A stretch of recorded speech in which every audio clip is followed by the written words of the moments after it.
आप देख रहे हैं देश का सबसे भरोसेमंद चैनल डेली नेशनल। हालांकि ये काम जो आपके सीनियर विंग है वो उसको करना चाहिए था, तो इसको आप कर रहे हैं, आखिर ऐसा क्यों? क्या वो जो सीनियर विंग है उन्होंने ये काम छोड़ दिया है, उसमें वो आगे नहीं बढ़ रहे हैं कि आपको इसके बीड़ा उठाना पड़ रहा है? हमारे जो सीनियर विंग है वो सारे लोग हमारे कंधा से कंधा मिला के चल रहे हैं, और एक हम सौभाग्य हैं कि हमारे युवा यूथ को एक ये जिम्मेदारी वैवाहिक परिचय का दिया गया। शादी ब्याह का मामला बड़ा संगीन होता है और बड़ी जिम्मेदारी वाला होता है, दोनों पक्ष को लेकर के आगे बढ़ना, सारे मापदंड को देखना, तो युवा कितना इस पे खड़ा उतरेगा?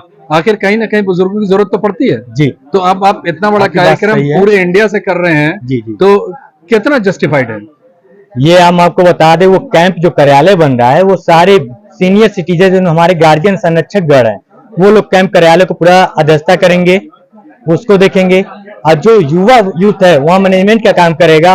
और जो कार्यक्रम हम लोग का पटवा युवा समाज द्वारा हो रहा है वो सारे मैनेजमेंट पे युवा यूथ लगा रहेगा, और कार्यक्रम को आगे बढ़ाने के लिए हमारे संरक्षक गण सारे यहाँ पे रहेंगे। हम अपनी बात दोहरा रहे हैं, आप समझिए मैं क्या सवाल कर रहा हूँ। मैं ये सवाल कर रहा हूँ कि वैवाहिक परिचय का जो कार्यक्रम है उसमें बड़े बुजुर्गों की जरूरत पड़ती है। आपका पूरा कार्यक्रम युवा समाज का है, जिसके अंदर आपका साफ कहना है कि इंडिया के हर जगह से जो भी पटवा समाज के लोग हैं वो लोग यहाँ पर आएंगे, उनके घर में जो बच्चे बच्चियां जो होंगे जो शादी लायक है उनका परिचय होगा, आपस में वो अपना बायोटा आदान प्रदान करेंगे, जो सुटेबल मैच होगा उसके बाद उसको संपन्न कराया जाएगा। तो ये जिम्मेदारी तो बड़े बुजुर्गों की थी, आपके युवा समाज इसको लेके आगे बढ़ रहा है, ये जस्टिफाइड है समाज के लिए? हम ये पूछ रहे हैं। समाज के लिए जस्टिफाइड है। अगर हमारे सीनियर सिटीजन हमको युवा यूथ को अगर नहीं सिखाएंगे आगे बढ़ना, यूथ को आगे लेके चलना, तो समाज को आगे लेके चलना, तो ये भी तो हो सकता है कि इसको जो आपका सीनियर ग्रुप है वो ऑर्गेनाइज करे, आप लोग असिस्ट करें। अभी तो आप ही सीधे इसको ऑर्गेनाइज कर रहे हैं। ये ऑर्गेनाइज हमारा शुरू से होते आया है, इस वर्ष हमारे यूथ आगे आया है इसको लेकर कार्यक्रम को, और सीनियर सिटीजन जो है इस पे सपोर्ट कर रहे हैं भरपूर मात्रा में। हमारा जो वैवाहिक परिचय जो कैंप लगा रहेगा वहाँ पे सारे सीनियर सिटीजन ही वहाँ पे बैठे रहेंगे।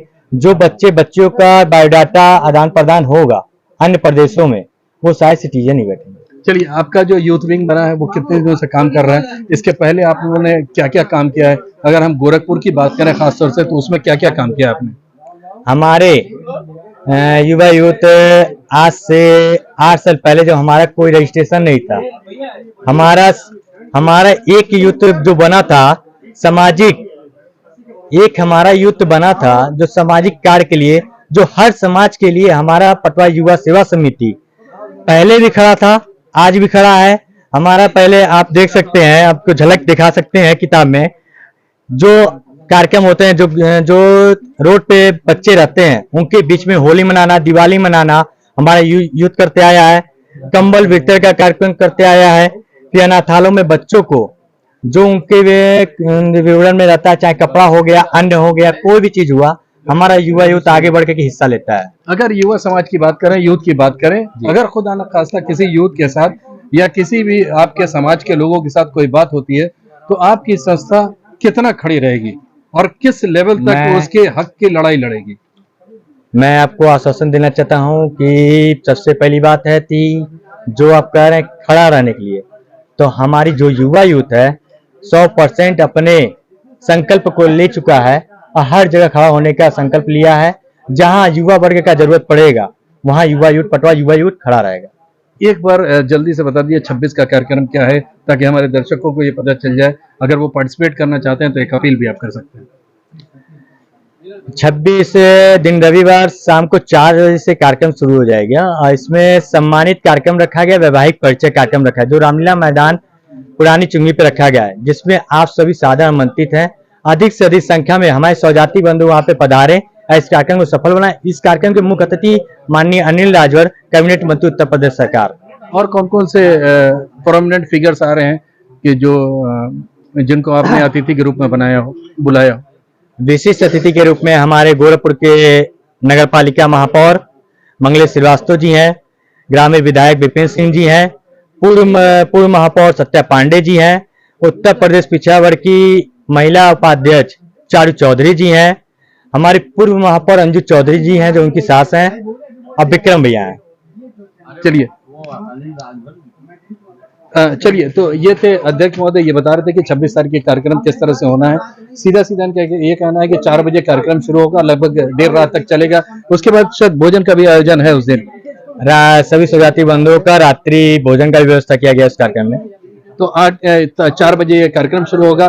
पहले इनका जो फर्स्ट फेज में कार्यक्रम है वो वैवाहिक परिचय का कार्यक्रम है, जो कि पूरे इंडिया से लोग आएंगे, उनका वैवाहिक परिचय होगा, आदान प्रदान होगा। उसके बाद जो सेकंड फेज का काम है, जिसके अंदर अनिल राजभर जिसके मुख्य अतिथि हैं, वो जो इनके समाज के जो बच्चे और बच्चियां जो 60% से ऊपर नंबर पाए हुए हैं, उनकी स्क्रीनिंग चल रही है। स्क्रीनिंग होने के बाद एक लिस्ट बन करके आएगी, उनको सम्मानित करने का कार्य किया जाएगा। उसके बाद कल्चरल कार्यक्रम के बाद एक और बात मैं कहना चाहूंगा, यूथ बिगेन जो ये कदम उठाई है, बहुत बड़ा कदम उठाया है, क्योंकि हर समाज के लोग, हर सामाजिक लोग हर शिक्षा के केंद्र में आगे बढ़ रहे हैं, हमारे समाज भी आगे बढ़ रहा है। एक जागरूकता के लिए एक कार्यक्रम किया जाए, जो हमारा यूथ उठा है, हमारे समाज को जागरूकता के लिए उठा है कि हर एक कदम पे कदम मिला के आगे बढ़े, अपना मतभेदों को भूलकर इस कदम पे कदम मिला के इस कार्यक्रम को सफल बनाए।